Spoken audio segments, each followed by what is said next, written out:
செந்தூர பாண்டிக்கூறு சோடி கிளி கூட சோளக்கருது போல தோட தொட்டு ஆட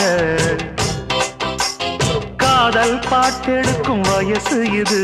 கேட்டு கிருகிருக்கும் மனசு இது